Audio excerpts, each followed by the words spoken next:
All right, hello again, everyone. This is another lesson in my New Testament is Fake series. Today is January 20, 2019. My lesson is titled, The Seal of Christ. The gravestone that they used to seal and block in Christ from the New Testament when they placed him in the tomb of Joseph of Arimathea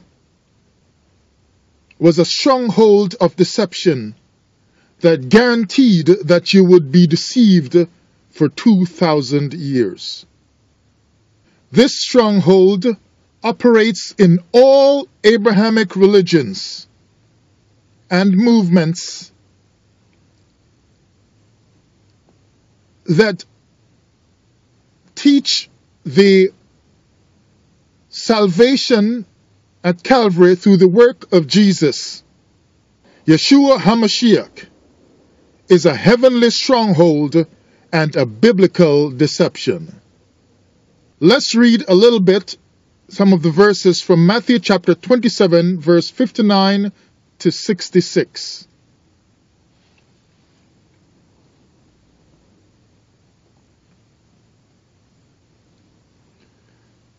So they had already crucified him. The story goes on, and this is from Matthew 27, verse 59. And when Joseph had taken the body, he wrapped it in a clean linen cloth.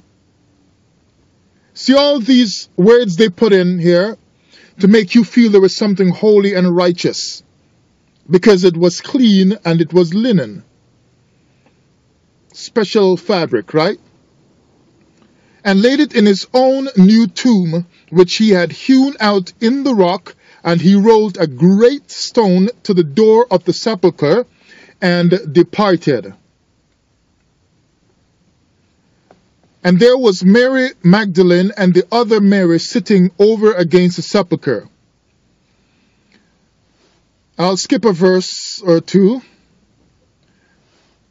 Verse 63 says, saying, Sir, we remember that deceiver said while he was yet alive, after 3 days I will rise again. Command therefore that the sepulchre be made sure until the 3rd day, lest the disciples come by night and steal him away, and say unto the people, He is risen from the dead. So the last error shall be worse than the first. This here is how you know what I've been saying is the truth for the past few months, that there was no miracle by God in the New Testament or in the Old Testament Torah, because the Romans knew these people, and remember the Herods even learned the Torah. Because they knew that this was all made up and that the Romans themselves were making this stuff up and writing this, then they made an error, a blunder, by putting in here, lest his disciples come by night and steal him away and say he is risen from the dead. In other words, say that it is a miracle that God rose him from the dead. If they knew that this God could raise him from the dead, then they did not have to come by night to try to steal him away and say he's risen, because there would need to be no cover-up. The disciples would not need to cover up and come by night and say he's risen. But because the Romans knew that they themselves were making up all of this story, then they could plan the story to sound like that, to say they might steal him and say. Because if there was miracle from God, nothing that the Romans did could stop him from resurrecting. Pilate said unto them, Ye have a watch. Go your way, make it as sure as ye can. So they went and made the sepulchre sure, sealing the stone and setting a watch. Now, if the Romans knew that this Christ would rise, because they know the Torah, because remember the Herods had learned the Torah in the intertestament period. That means that in this first century story of Christ being crucified and placed in a tomb, they, the Romans, knowing the Torah, that the God of the Torah was powerful, he delivered them from Egypt, and he split the waters of the Red Sea, and all kinds of miracles were done by this God of the Torah. Then the Romans, with their rulers being skilled in the knowledge of the Torah, would know that they cannot do anything to stop the God of the Torah from working a miracle like resurrecting his own son. So the best they could do is certainly try something, yes, but what they would try would have to be something different from what they have tried with other men.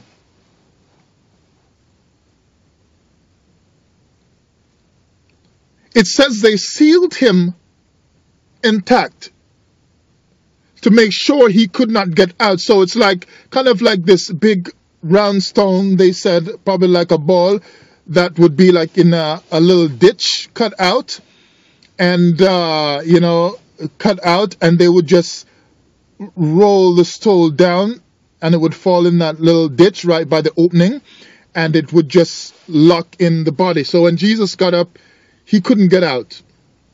But more so, the disciples couldn't roll it away to take out his body and trick them, saying that he was resurrected. Now, you have to think that if this is really what happened, that they believed this Christ would raise up from the dead, how could you just put a seal on it? How could the Romans just put their seal on it? This is the God of the whole cosmos. And the things you do to him are the things you do to other men. You arrest him like you arrest other men, but he is the Son of God, or the Son God, or he is the most powerful God, right? Because he is actually God, as the New Testament teaches, and as the teachers of the Torah who believe in the New Testament teach. And he said, all power is given unto me. So someone who has all power, and either him or his father is going to let him get up out of the tomb, you infiltrate his group, like you infiltrate the groups of other people that you're fighting against, and you buy out Judas the way you buy out other people. Then you arrest him in Gethsemane the way you arrest other people. So you're not doing anything, you're not trying anything ingenious here. It just, however you deal with other men is the way you deal with God on earth. That don't make any sense. To deal with the Creator, as some believe Jesus is the Creator, because they said the Father made him first before all spirits and everything else, and then him, the Son, created everything that we see. So he's responsible for all creation. So he has massive power. Like he made mountains, he made seas, he made all kinds of stuff. He even made the body to heal itself, something which we're still just figuring out today. But you are going to approach this God creator to crucify him on a cross and take him out the same way you approach other men. Then you whip him the way you whipped or flogged other people, because they flogged other people, not just Jesus. They whipped him until he was bloody and so on, like they whip other people. Then they crucify him on a cross the way they crucified, as with capital punishment, other people, and the way other people had crucified people as well before Jesus was even born on earth in the New Testament. So crucifying him, they're still not doing anything different to him than they do to other men, because this Jesus was just a man if he ever lived. See, if you are going to conquer the Son of God, if he really is, you can't do these things to him and just stop there. You can't try to destroy his body when he already taught himself, fear God more than man, because God can destroy both body and soul. So you can't just destroy the body of Jesus and lock him up in a tomb. You have to go after his spirit. So that would have been the time more than ever to channel all kinds of spiritual deception at Jesus, instead of just simply trying to whip his body and nail his body. You whipped other men, you nailed up under other men, you crucified other men, you tortured other men. But to take down Jesus, if he is really the Son of God and sent from heaven, you cannot just deal with his body, you must do something about his spirit. You would have to come with massive Kabbalah or massive ancient deception, serpent doctrines and whatever, to attack the mind of Jesus. And the Romans, or the sold out Jewish right there, did not do enough in the New Testament or anything at all really to significantly attack the spirituality of Jesus. They simply complained, and one time they tried to throw him over a cliff, but he walked through the midst of them. Still again trying to destroy his body. That's how you know the New Testament is fake, because you cannot take out Jesus, the Son of God, or actually God the Creator, who created everything else, for without him was not anything made, John chapter 1. You have to take this man out in a different kind of way. You have to take him out based on spiritual activity. You work witchcraft on people today. You work obia, voodoo, all kinds of stuff on people. Mind control. Even with TV and the movement of films and so. You do all that kind of stuff with people today. To come at people from an inner or spiritual kind of attack. But you only try to attack the body of Jesus. The New Testament is fake. Because if the Romans were really threatened by Jesus, they would have gone after his spirit or his inner man. They only focus on trying to shut him up, shut up his mouth to stop his teachings, or to destroy his body. If the Romans knew this Jesus was real and walking around in Jerusalem that they were ruling over, they would have gone after his spirit, because he was the most powerful man on earth. That's how you know the New Testament is fake. They did not call in all the ancient wise men and philosophers and set up a lot of strategic stuff by all kinds of witches and warlocks that had ever had any lineages through time in India, all over Africa, everywhere on earth, to try to take out this man Jesus. In Persia, they didn't go there to try to say, hey, how can we get at his spirit? Because he was not real. How can you fight the very Son of God, who they say in New Testament circles and in the Hebrew camps, who created the whole world and everything? How can you go after him by just simply hitting his body the way you hit other Hebrews' body back then and push sword in their bellies? You must come after this Jesus from a spiritual vantage point. Because he is more than just a man, according to New Testament teachings. So the mere fact that they did not attack him spiritually, even though the Romans were known to do sacrifices for spiritual power, the mere fact that they did not go after Jesus with a spiritual onslaught shows you that the New Testament is fake, because they strategize to take over this or that country and so on, this and that country, this and that people, but they never strategize to come after the spirituality of Jesus or of God himself, the Creator Jesus, because the New Testament is fake. They only went after his weak point, his body, when they, being skilled in the Torah, because the Herod line learned the Torah, they knew that this God of heaven, Yahweh, would raise up his body. So why would you only attack his body when you know Yahweh already promised through the prophets, erroneously so, to raise up back his body? Why not go after his spirit or his inner man to corrupt him, so that even if he got risen up again, his spirit would have been so corrupted in his mind that he would not continue teaching the truth to the Israelites? And more so, by corrupting his mind, he would not have even bothered to make it to Calvary, because his mind being so corrupted, he would have gotten away from doing the will of the Father. When he was praying in Gethsemane, If it's possible, take this cup. Why didn't they say, he's getting weak there in his resolve to go to Calvary. Let's then work on his mind some more and tell him, you know what, yeah, it's not really that worth it. And show him all kinds of mysteries that they learned from the Egyptians and everybody else.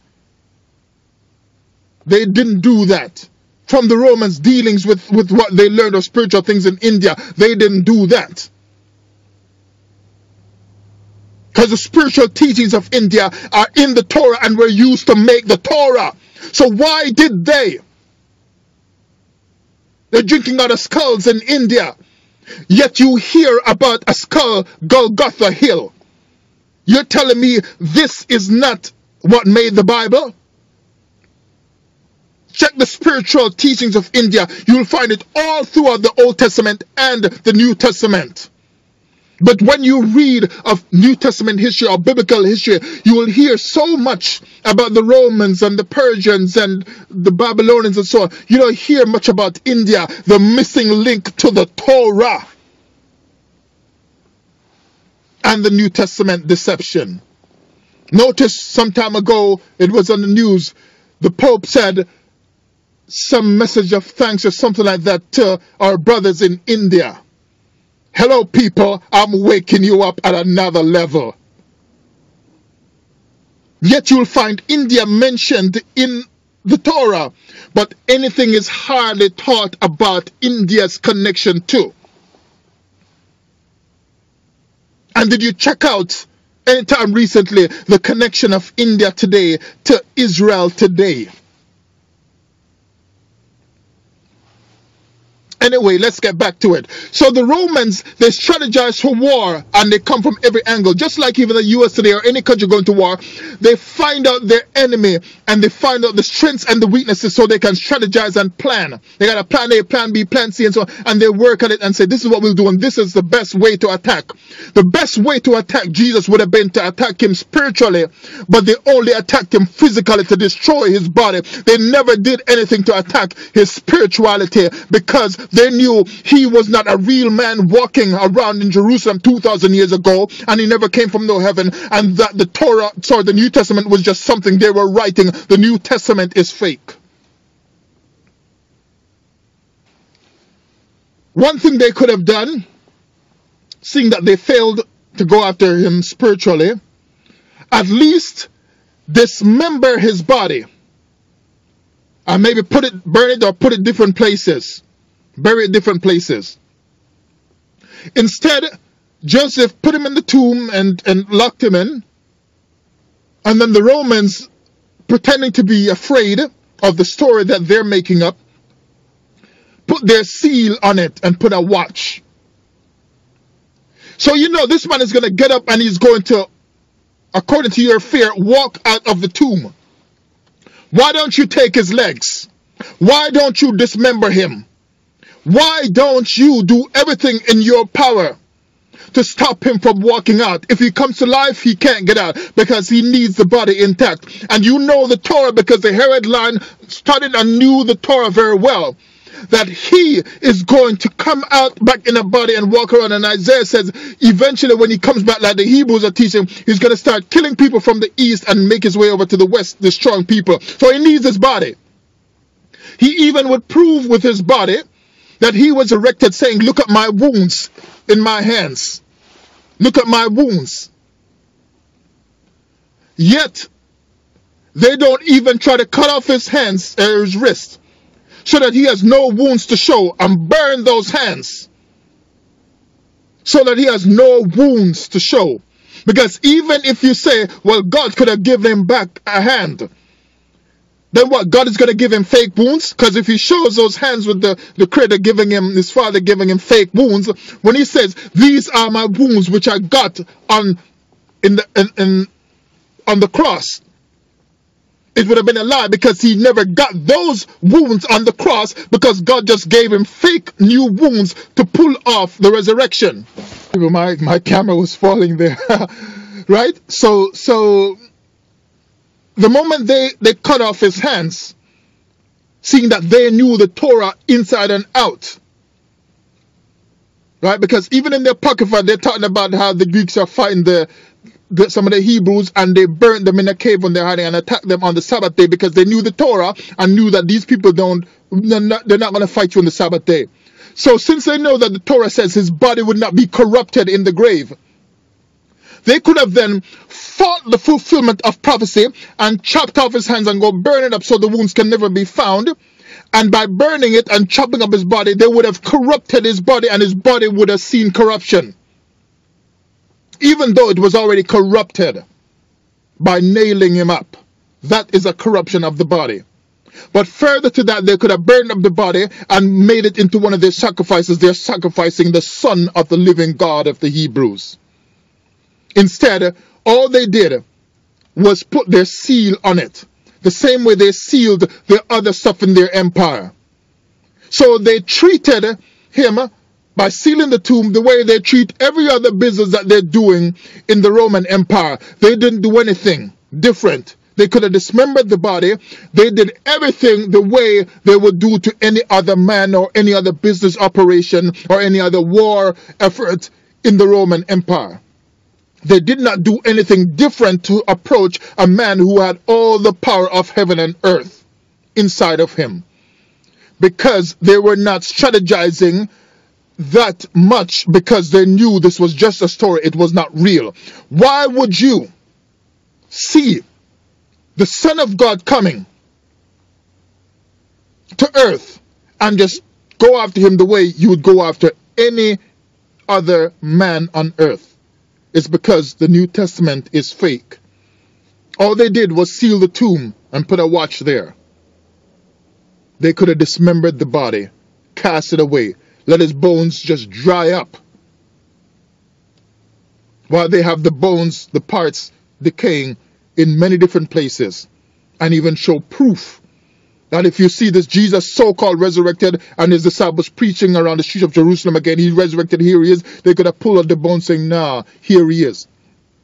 And pull out the decaying flesh of his hands and his legs, his body parts, and said, nah, that couldn't have been him. Maybe somebody looked like him, but here he is. People saw us chop him up right in front of them, and we have it right here. Jesus never resurrected, but they didn't do anything like that, because the New Testament is fake.